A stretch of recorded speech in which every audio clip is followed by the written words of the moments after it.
вечера всем. В эфире Prime на телеканале АТР. Это время, когда мы затрагиваем наиболее важные для страны темы и приглашаем в студии наиболее интересных, на наш взгляд, гостей. Сегодня мой гость, человек, который сам чаще всего выступает в роли человека, который берет интервью. И сегодня у нас редкая возможность поговорить с ним в другом качестве, в качестве гостя, в качестве человека, у которого берут интервью. Это известный телеведущий, журналист с каким-то совершенно невероятным стажем Матвей Гонопольский. Салям алейкум. Салям алейкум. Сколько лет в этой профессии вы провели? 30.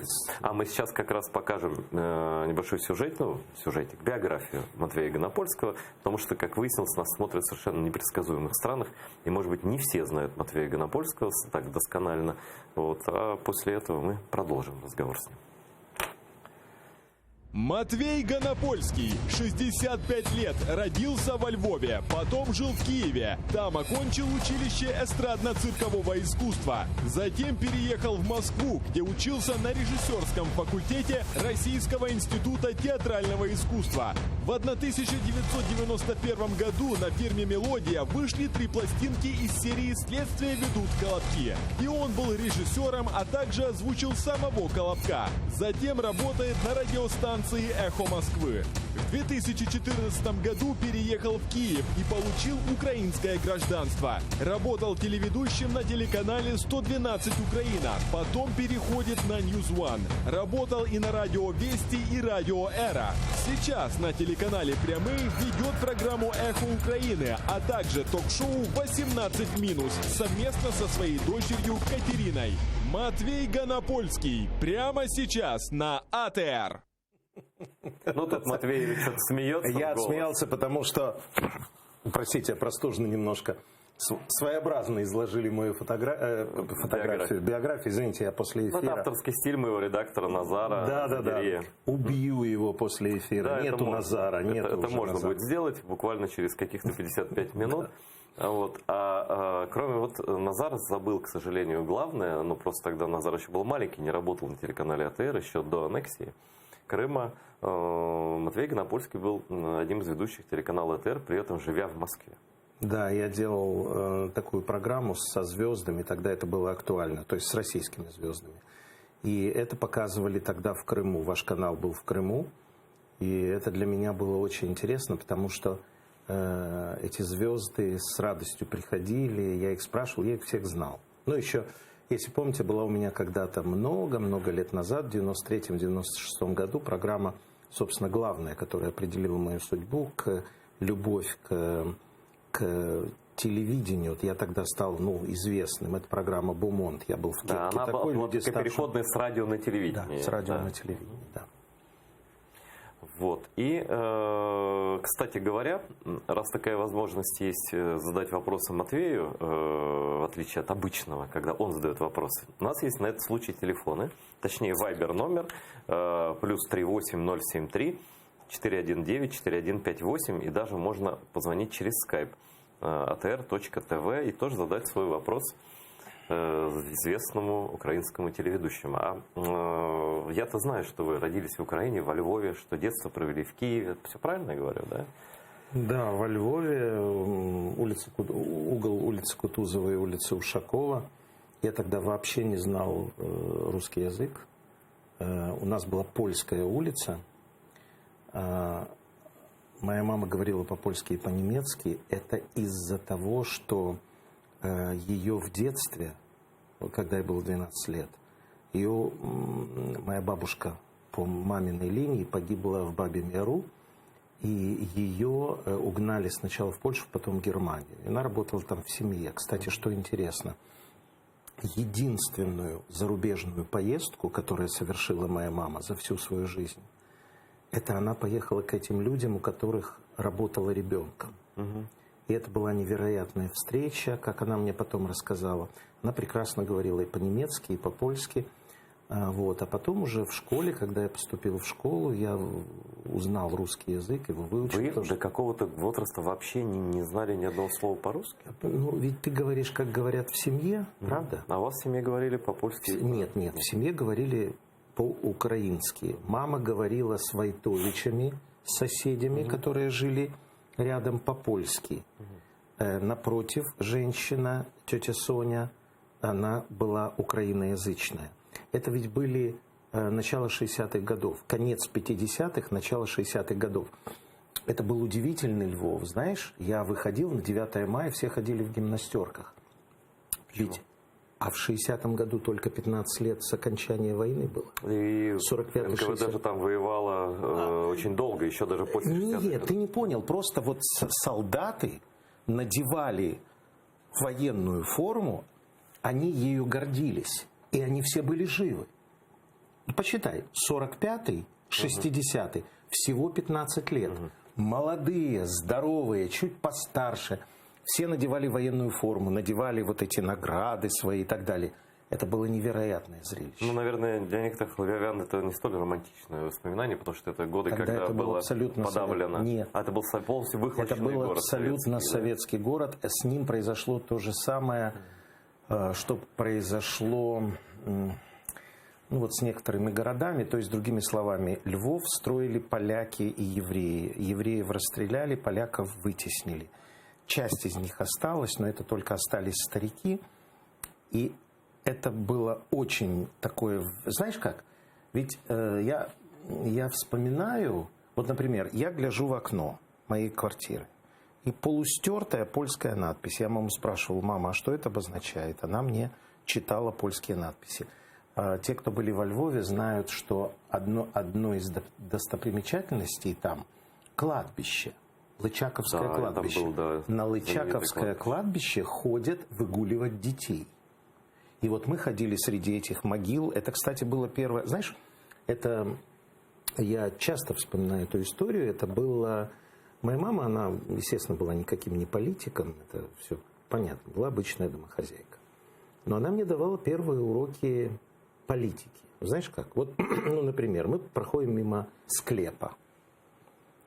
А мне же было не страшно, потому что я был ребенок, и я видел красивое здание, такое маленькое. Разбитые фотографии и так далее. Разбитые фотографии.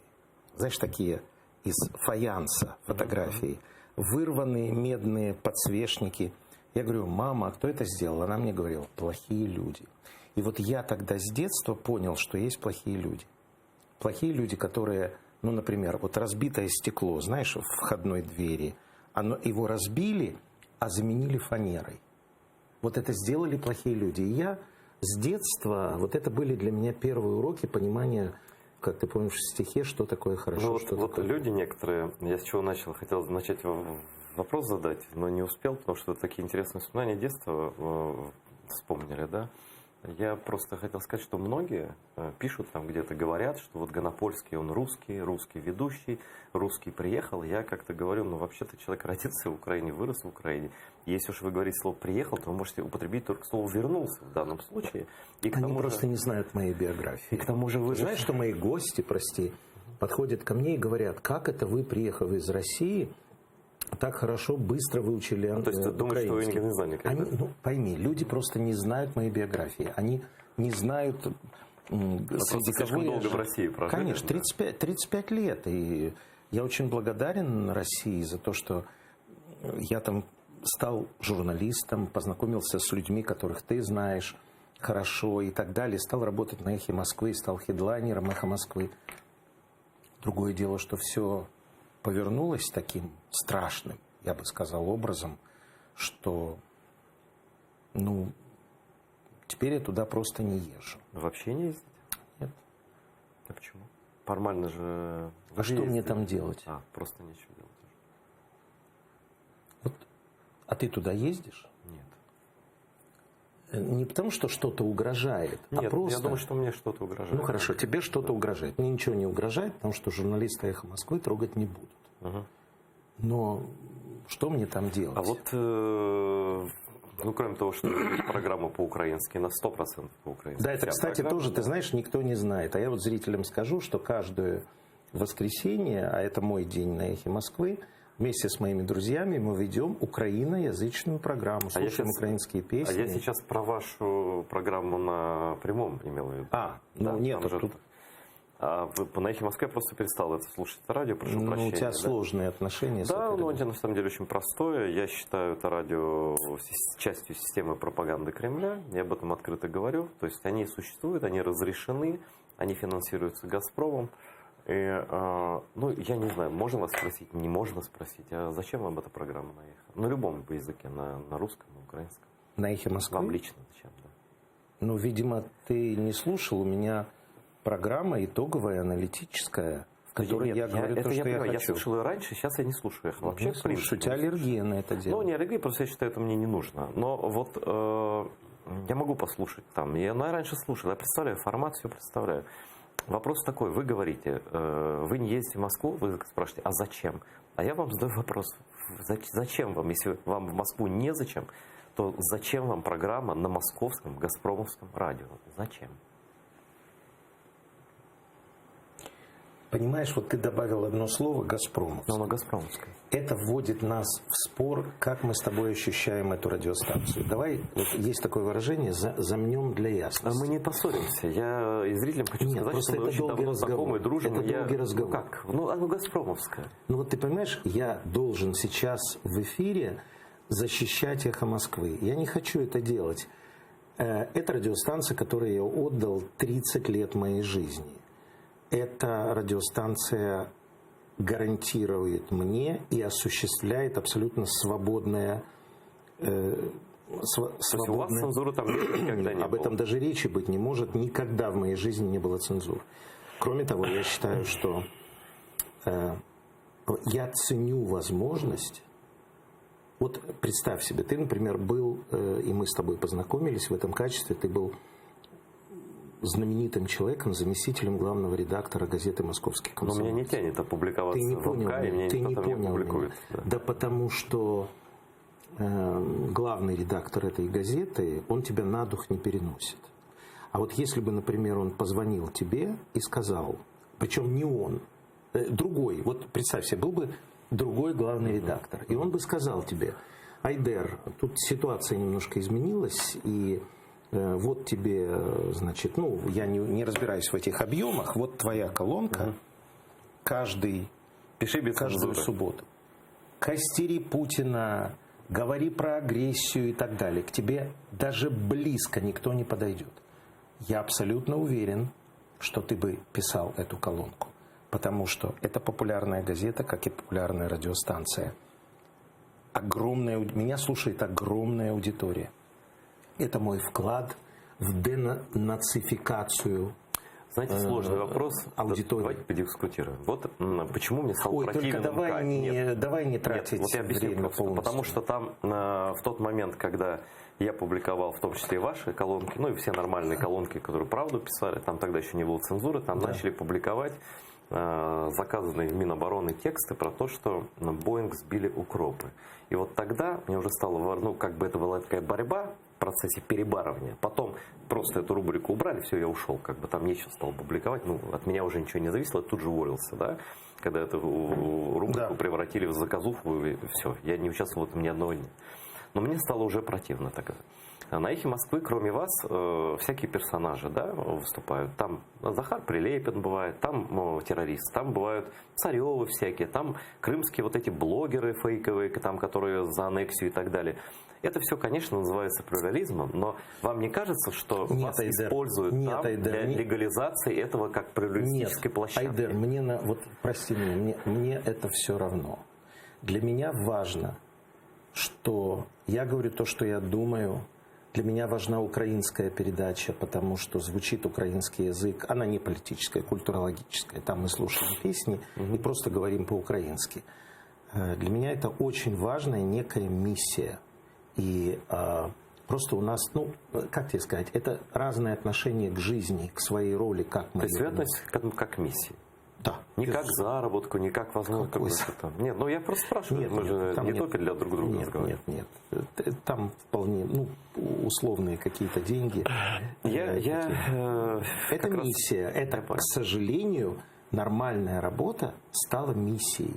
Но я этой миссии придерживаюсь. И вы не собираетесь отказываться от «Эхо Москвы» как площадки? Ну, если вдруг мне позвонят и скажут, что я должен, вот это вот ты сказал слишком резко, а вот это ты сказал слишком мягко, тогда то да. я не буду скандалить, ничего, просто... Ну, этого не было за все 30 лет. У вас программа, кстати, на прямом, вот эта большая, которую вы ведете на украинском языке каждый день, она называлась «Эхо Украины», правильно? Да. А сейчас я вчера к вам пришел в качестве гостя, называется «Ухо Украины». «Ухо Украины». А чего вы переименовали-то?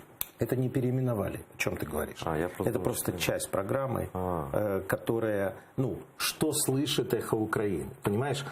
Что оно слышит? Но я на ухо попал. Ты попал на ухо, да. Ну, мы с тобой говорили о России, поэтому... Вы заговорили про главного редактора. Там, я, кстати, не думаю, что мой бывший главный редактор как-то лично меня ненавидит. Он просто выбрал свой путь, и он ни разу даже со мной не разговаривал после этого. 17 лет совместной работы как нет. Я понимаю, в каком он находится положении и что он выбрал. Да? Главный редактор «Эхо Москвы». Это узкая тема. Да, не важно. Это редакторы крупных российских СМИ. Главный редактор, гораздо более известный в Украине «Эхо Москвы», Алексей Венедиктов, является в том числе и частью украинского медиапространства. Но это правда так. Потому что вот когда Зеленского избрали президентом, он начал сюда приезжать. Приезжал он, по-моему, уже 2 или 3 раза, я не считаю, 2, да? Вот, значит, и надавал он тут кучу интервью, где даже высказался о своих планах, что возможно открыть «Эхо Москвы» в Украине, или там «Эхо Украины» как-то, или «Корпункт», или вещать тут. В общем, там он все это наговорил, встретил протесты со стороны многих украинских там, ну, топ-журналистов и медиа, людей и политиков, да. А вот вы же с ним дружите? Ну, конечно, как мы 30 лет знаем друг друга. Ну, вот зачем он приезжал, вы знаете сам? Ну, конечно, знаю. Это не секрет, и более того, он никакого секрета из этого не делал. Алексей Венедиктов, вы знаете, вот потлатый, с волосами, как говорят, этот потлатый, у него тоже есть, только вот ты спросил, я отвечаю, да, я его знаю лучше, чем все, да. У него тоже есть своя миссия. Он такой околокремлевский правильный человек. Что это имеется в виду? Как это может быть сейчас? Понять украинскому мозгу. Вот, даже не мне. Это просто. Если ты вслушаешься в то, что я говорю, ты меня спросил, я тебе отвечаю.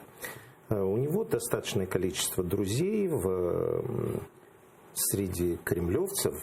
Ну и, естественно, он и Путина знает. Правда, он давно его не видел, и Путин с ним не встречается. Просто помнишь, там были сходки журналистов, когда приглашали журналистов, и раньше господин Путин приглашал Венедиктова, и Венедиктов был обязательным блюдом, которое, я даже не забуду, как однажды Путин, очень смешно, это было в трансляции, Путин сказал, а где этот? Ну и так далее. Этот уехал, был там в журналистской студии. Леша во многих вещах посредничает. Между кем и кем? Между разными. Ну вот, например, когда были... Вот если выборы какие-то, ты знаешь, он, например, в комиссиях различных по наблюдению за выборами и так далее. Но это внутри России. А здесь он тоже посредничает? Да. Я думаю, что вот это письмо матери Вышинского.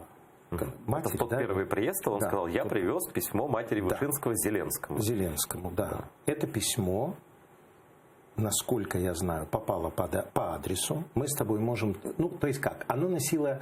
Ты понимаешь, что оно носило чисто ритуальный характер. То есть сказать, что с Венедиктова начался мирный процесс, это, конечно, преувеличение. Перебор, но да, все-таки. Это перебор. Важно то, что, я так понимаю, стороны, вот что мы сейчас с тобой увидели, российская и украинская сторона, они искали какую-то возможность диалога. И Венедиктов был одним из контактеров. Да, можно сказать так. Во всяком случае, я так трактую то, что он сделал. И хотя он после этого ничего не говорил, но скромную медаль, шоколадную, я бы ему на мундир повесил. Хотя у него нет мундира. Он любит такие вещи. Он человек азартный, он не боится разговаривать. У него безусловный авторитет и харизма. И я знаю несколько историй, где он посредничал. Иногда это было неуспешно. Но в данном случае он, так сказать, какие-то... Здесь, понимаешь, здесь все было ритуалом. Вот он пересек границу, он известный человек, он приехал. Но Он 5 лет не был. Да, с чисто журналистской задачей. При этом я хочу тебе сказать, что он много раз сюда собирался приехать, но он говорил такую фразу.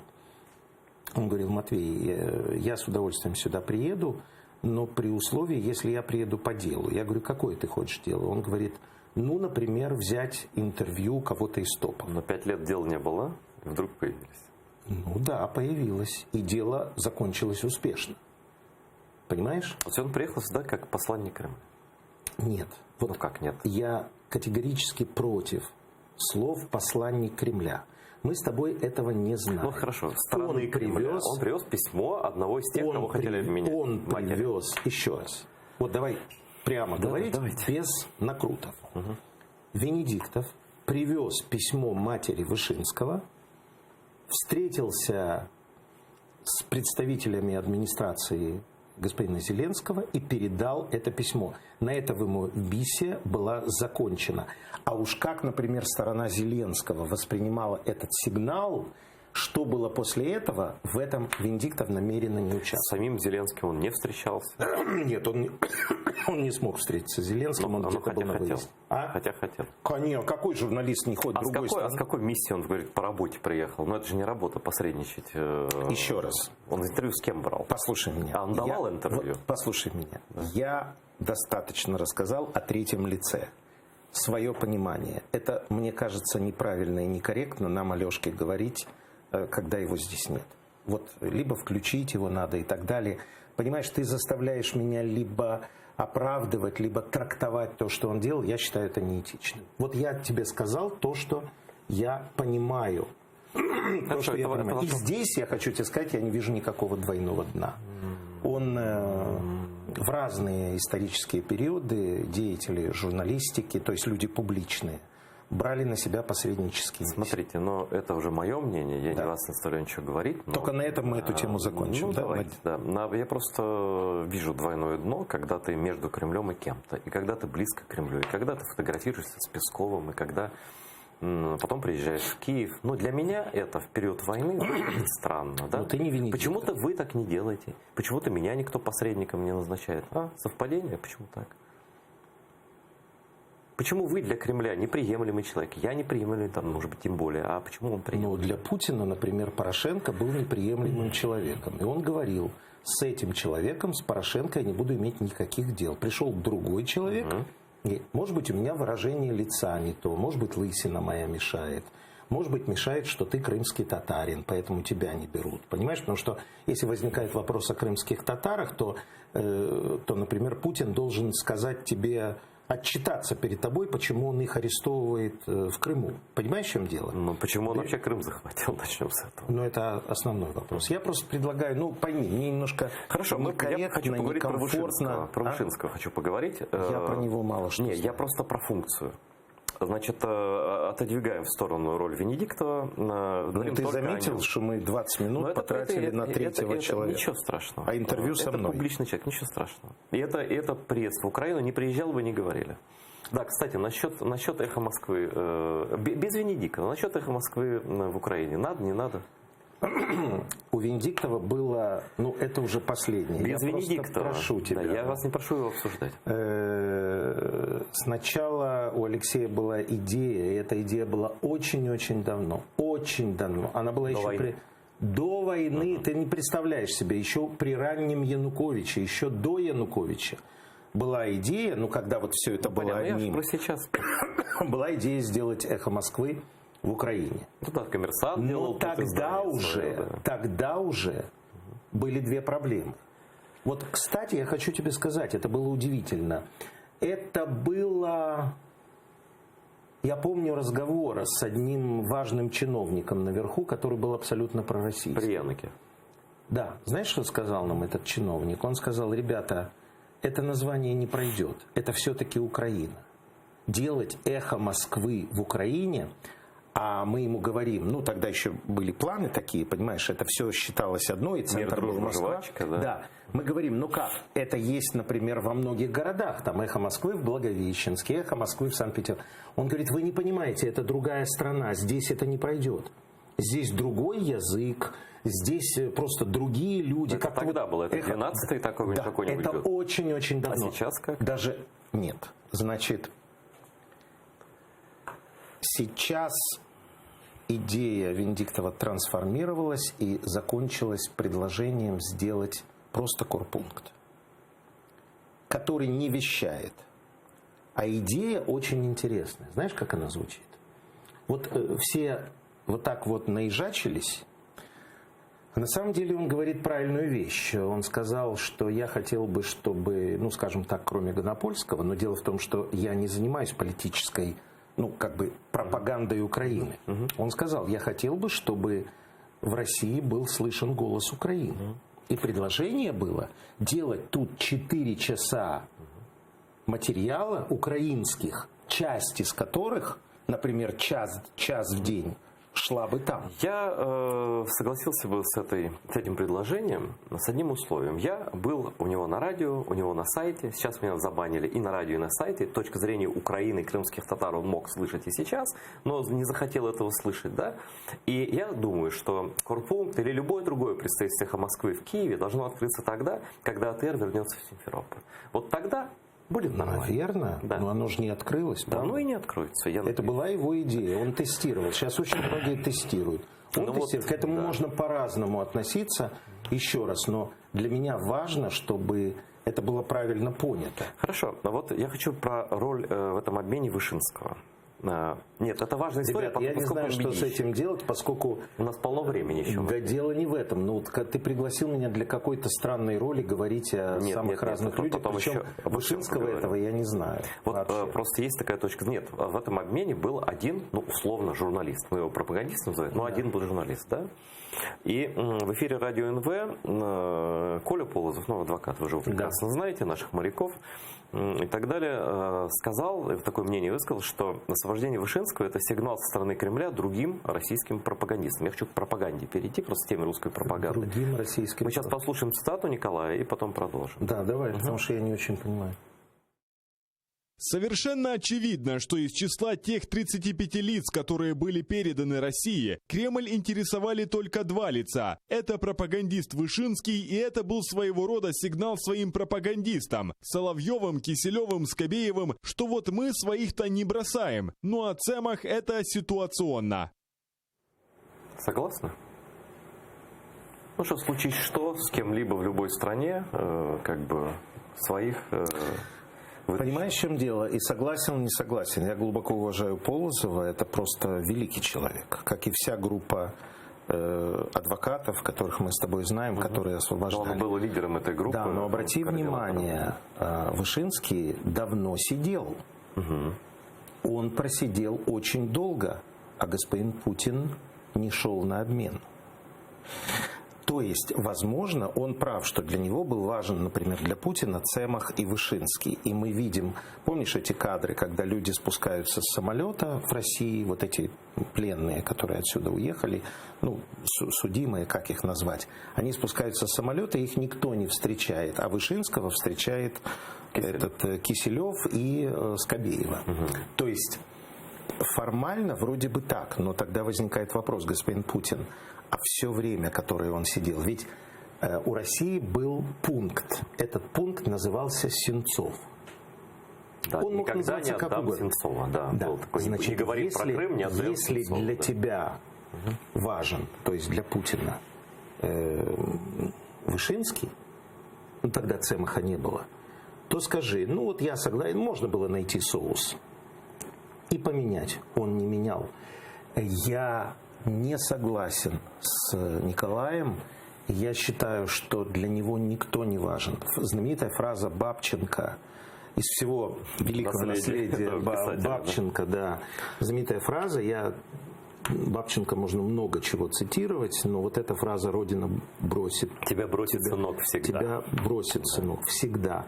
мы не понимаем. У Путина свои соображения, он, по всей видимости, вот перед ним великая страна, и люди мало, то есть конкретные персоны, мало значат.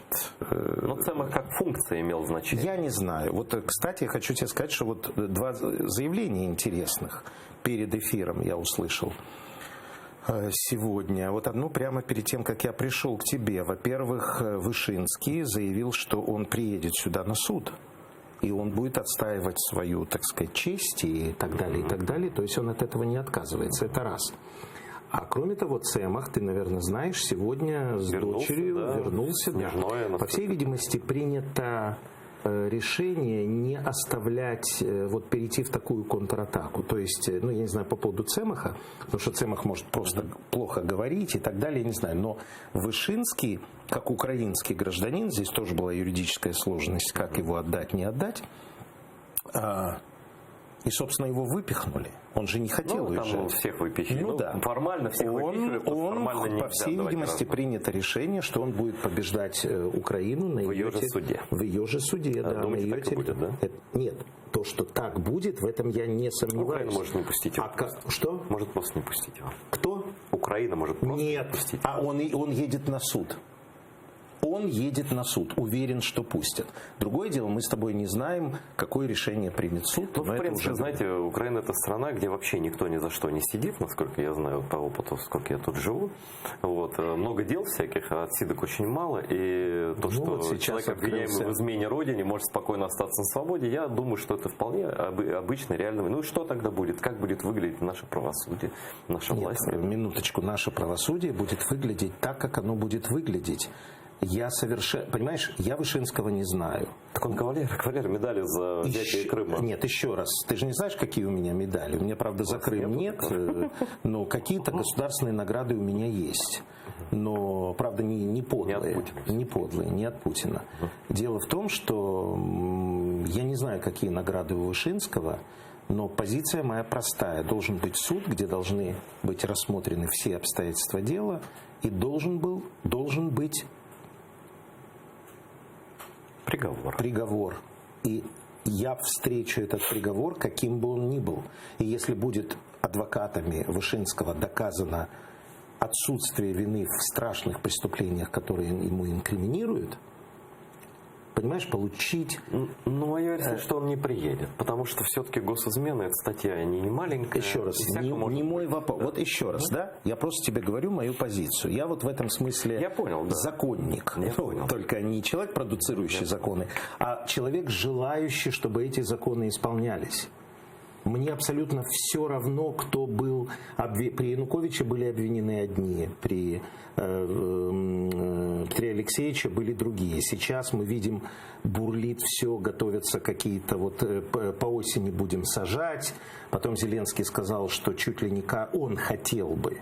Это такая система у него. Он просто желания свои говорит, и это, в общем, правильное желание. Народ этого хочет, чтобы практически каждую неделю был какой-то приговор. Понимаешь, да? И это не в смысле его злобное желание, а просто... Есть огромный запрос на невосстановленную справедливость. Значит, да? Вот, пожалуйста. Во многом благодаря чему Зеленский стал... Суды, пожалуйста, суд. Да, но суды — это суды. Я хочу перейти к вашей работе на телевидении. На украинском. Вы не жалеете, что пошли на телеканал «Прямой», вот, который напрямую связывается с Петром Алексеевичем Порошенко? Петр Алексеевич Порошенко проиграл значительно, в серьезным счетом выборы. Его ты видишь, я же не ушел с канала. Вот я хочу об этом вас спросить. Зачем вы туда шли и почему вы оттуда не уходите?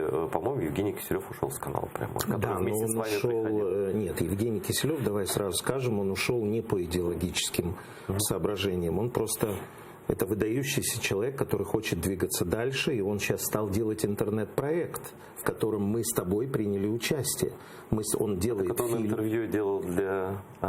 Это интервью для гигантского фильма. Ты знаешь, он невероятно силен в документальном кино. Я хочу зрителям сказать, что вспомните старое НТВ. Это один из отцов и разработчиков формата документального кино. И потом он очень много знает, действительно, про все. Невероятно. И про украинскую Поэтому он сейчас делает фильм, я не знаю, может он меня побьет за то, что я открываю секрет. Он делает фильм, ну то есть каждый делает фильм из материала, который он имеет. Он делает фильм про тех людей, которые покинули Россию по тем или иным соображениям. С вами тоже? Да, конечно, конечно. Я с удовольствием согласился, и много интересного. Но у него интервью всегда такие глубокие, основательные. Пришел я все время ходил в группе организованных преступников по предварительному сговору, как мы с тобой всегда говорим.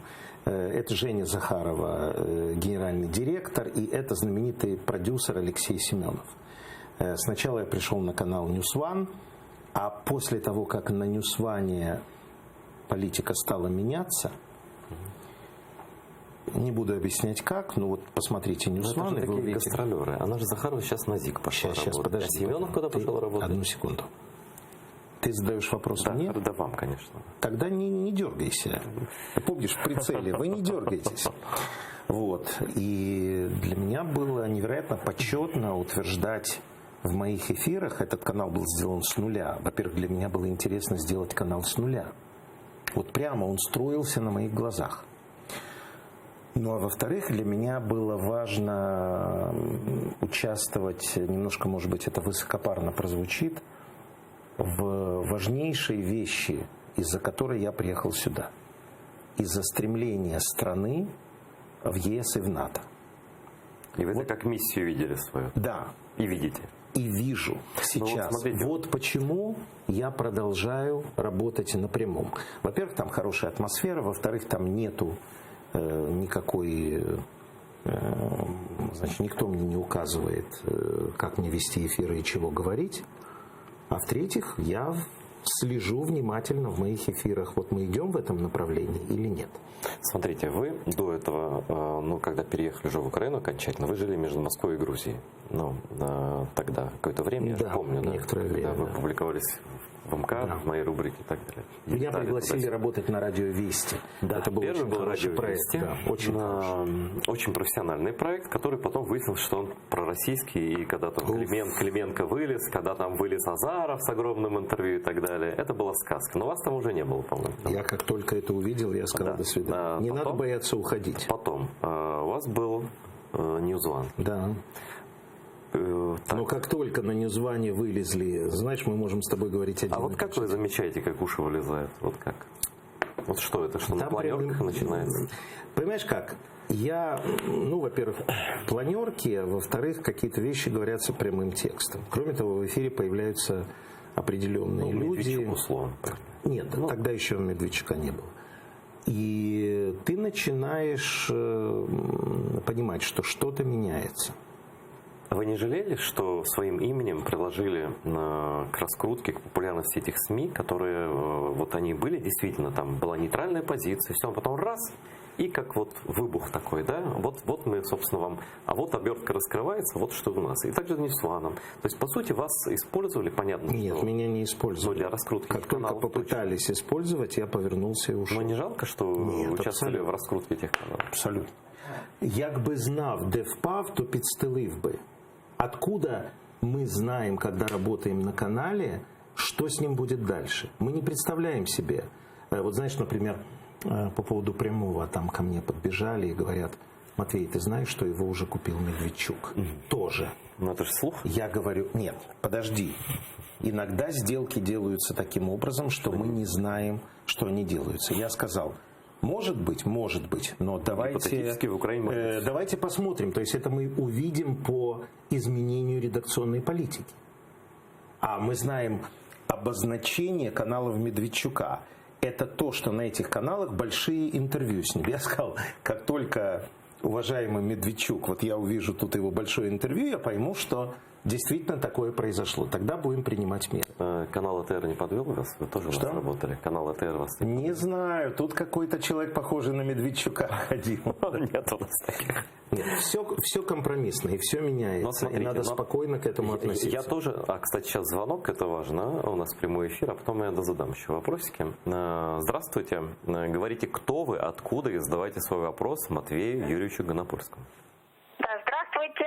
Я из Чернигова и хотела бы задать вопрос Гонопольскому, который очень так видит уши у Ньюсвана Медведчука. Но почему-то я Медведчука и на прямом, потому что стали часто приглашать с партии Медведчука на его канал. В общем, так, вот такой вопрос. Спасибо. Спасибо. Честно говоря, я не понял, в чем Нет, вопрос. что вас стали приглашать и людей Медведчука на прямой канал, а вы этого не замечаете. Что такое люди Медведчука? Ну, вот надо было уточнить, наверное. Если зрительница имеет... Во-первых, она как-то агрессивна, неприятно. Да нет, ничего нет. Любит Ньюсван. По всей видимости, она имеет в виду политическое объединение Медведчука в Верховной Раде. Ну, имеется в виду оппозиционная платформа «За життя». Вот нет, такого как? нет. Ну, должны же... разные люди сидят, но да, разные люди в моих... И Мы зовем... в эфире нет. Конечно, у нас даже был человек из «Слуги народу». Вот завтра его не будет, но мы тоже их приглашаем. Просто они считают наш канал враждебный, поэтому они на него не ходят. Вот ваша позиция всегда была такая, вот как вы сейчас сказали. Я журналист, как только я замечаю, что что-то, да, я же не пророк, что там думать, что там будет дальше. Я ухожу. И действительно, ваша репутация нигде, вот вы не замешаны ни в медведчуковских делах, ни в каких вообще. Абсолютно четко, поэтому я вам смотрю прямо в глаза, и вы мне смотрите. Да, и так, надеюсь, будет всегда. Но с прямым история такая, что вот те люди, о которых вы говорили, Семенов, еще одна... Захарова, да, они как-то вот, как такие нейтральные менеджеры, они то радио сделают, то телевидение, это сейчас они пошли, по-моему, Семенов на Ньюзван пошел, да, или куда? Ну, неважно, они да, куда-то пошли. Она в ЗИК, да, там, просто боюсь перепутать, то есть пошли на каналы другой политической окраски, просто делать свое менеджерское там дело, да, нейтрально. Да. Вы поступили не так. Вы лично вложились в канал, который, очевидно, выступал за Порошенко в этих выборах и продолжает быть симпатиком Порошенко, и вот вас, «Слуга народа», считает врагами.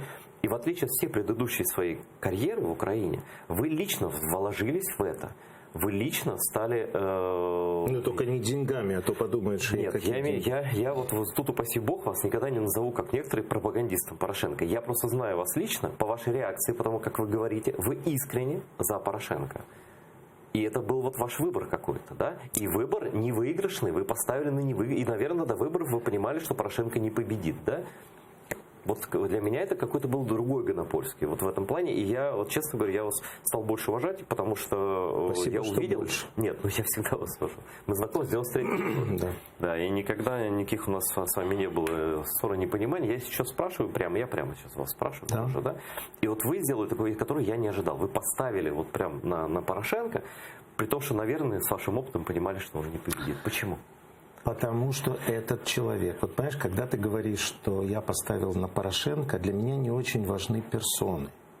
Для меня важно, что выходит политический деятель, который говорит, наша цель это европейское сообщество и НАТО. Дальше. Он продавливает в том парламенте, продавливает, чтобы ввели это в Конституцию. И может быть то, что Порошенко продавил это в Конституцию, может быть, это в дальнейшем спасет эту страну, что не найдется достаточное количество голосов, если ты понимаешь, и политической воли у любой другой власти, чтобы она убрала это из Конституции. Это серьезная вещь, согласен. Еще раз, у каждого свои предпочтения. Как говорит Макаревич, каждый право имеет право на то, что слева, на то, что справа. Но есть и другая фраза. Я не статист в моей собственной судьбе. Я не политический деятель, но у меня всегда выбор был осознан. И мне абсолютно наплевать, что думают о Порошенко и так далее. Для меня важно, что этот человек, именно он, поднял на недосягаемую высоту идею вхождения Украины в цивилизованное общество.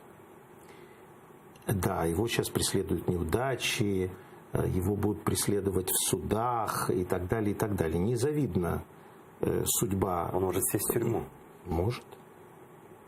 Но я не перестану его уважать за то, что он начал этот процесс, который, может быть, через какое-то время приведет к тому, что больше нога солдата соседней страны, друга, придет на эту территорию. Не придет, потому что в НАТО.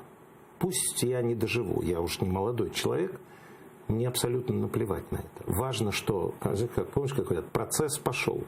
Вот это для меня важно, поэтому я не перепрыгиваю. Если любой другой лидер. То есть, еще раз, понимаешь, я же молюсь не на персону, я отдаю должное идее. Если, я знаю, что для большей части зрителей любого канала, в том числе и канала Порошенко, иначе бы проголосовали за Порошенко. Но самое интересное, что зрители прямого голосовали за Зеленского. И тут ничего не поделаешь. Просто вот люди хотели изменений. Я сейчас не буду влезать в это. Почему? Для меня это очень важно. Для меня важно жить в Европе. Но, как видишь, я могу жить в Европе. Но вам не обидно, что ваши зрители к вам не прислушивались? Абсолютно нет. А вы ругаетесь с аудиторией? Я немножко ругаюсь, да. Ну как? Я тебе расскажу вот мое отношение к зрителям. И есть одна история. Если ты знаешь такого замечательного кинопродюсера Роднянского, который в свое время открыл канал 1+1, сейчас он кинопродюсер, живет то в Лос-Анджелесе и так далее.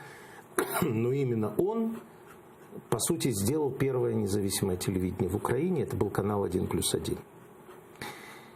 И вот однажды он жил в Дюссельдорфе и приехал в Украину из Дюссельдорфа. Однажды он меня пригласил в Дюссельдорф. Я поехал к нему в Дюссельдорф. Красивый город, столица моды. Потом он мне сказал: хочешь, я тебе покажу Кёльнский собор? И я сказал: конечно, хочу. И мы сели и по автобану поехали в Кёльнскому собору. Ну вот кто не видел Кёльнский собор, это нечто умопомрачительное, высоченный, красивый. Ну, Кёльнский собор, посмотрите в интернете. И русские иногда ездят смотреть собор. Да, И он вдруг неожиданно сказал: а вон видишь, там наверху горгульи вот эти, ну то есть там ангелочки какие-то, вот какие-то с рогами, что-то вот такое вот. Ты видишь, что они смотрят не вниз. И действительно, я смотрю наверх, и наверху там ангелочки какие-то, дракончики, ну знаешь, вот такое вот вся красота. Их вообще снизу не видно. И они как бы смотрят туда наверх. И я говорю: что это? Он говорит: потому что они наверху сделаны не для нас, а для Бога. Я запомнил эту историю, потому что что-то ты должен делать для идеи. И у меня эта идея есть. Еще раз повторяю, она называется Европа и НАТО. И мне все равно, пусть даже, не знаю, тут победят коммунисты, снова восстановят Ленина. Мне абсолютно все равно. У меня есть мои предпочтения в жизни, и я им следую. Смотрите, вот если Зеленский будет следовать в русле прозападной политики Порошенко. Нет, просто прозападной политики. Ну, прозападной. Не обязательно Порошенко. Вы готовы его поддерживать тоже? Конечно. Конечно. Ведь главная проблема была то, что когда он был в предвыборной кампании, он не говорил ничего. И молодец, что не говорил. То есть я глубоко осуждаю это и считаю это практически жульничеством, политическим жульничеством. Но он замечательно всех сыграл. Поэтому сейчас те, кто считает, что, например, будет мир с Россией, они верят, что он сделает мир с Россией. Те, кто считают, что он... Тарифы? Тарифы? Нет, я не про тарифы, мы же все-таки о политике говорим. И те, кто считает, что он движется в Европу и в НАТО, те верят, что он считает в Европу и НАТО. Это совершенно такой, ну вот, всеобъемлющий Бог. Все-таки придется отвечать прямо на какие-то вызовы, да? Это же не может быть. Но он сейчас уже отвечает. Вот этот обмен, который мы видим и так далее. Но это что, разве это говорит о сближении с Россией? Нет, я бы не сказал. Он должен был спасти, выручить заключенных. То есть вы думаете, тут политический уступок, в чем заранее обвиняют Зеленского, что есть какие-то политические... Истинные намерения человека определяются поступками. Пока?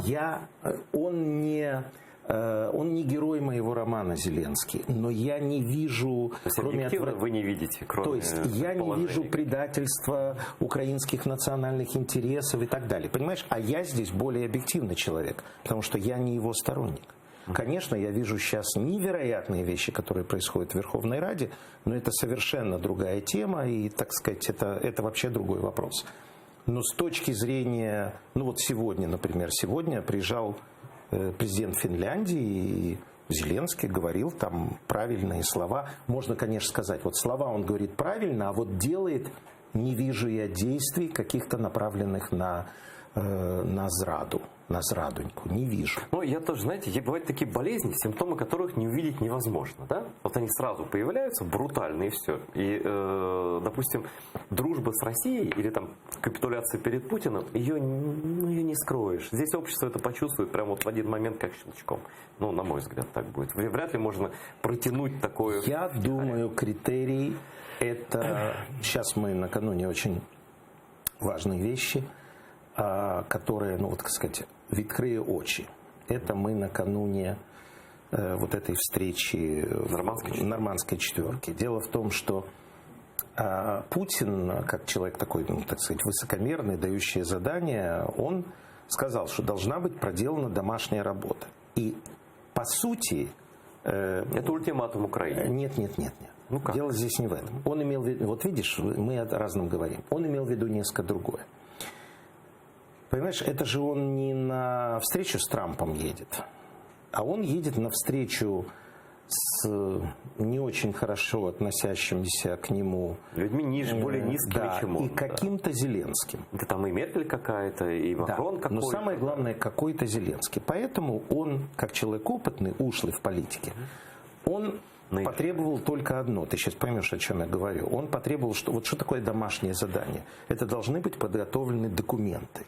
Вот к тебе, наверное, ходит там Огрызка или вот ребята должны быть. Готовиться, да, потому что иногда вот эти встречи в верхах, они происходят очень странно. Люди приезжают и начинают торговаться. Нет, для начала это все-таки приезжают лидеры стран. 1 минута их, в том числе и этого ужасного Путина, они стоят больших, ну, в широком смысле. Нет, предварительная работа идет неделями, вот, там, да, месяцами. Поэтому, вот ты знаешь, годами. там сейчас, ну, не годами, вот там сейчас заседает. Зеленский тысячелетиями готовился. Совершенно верно.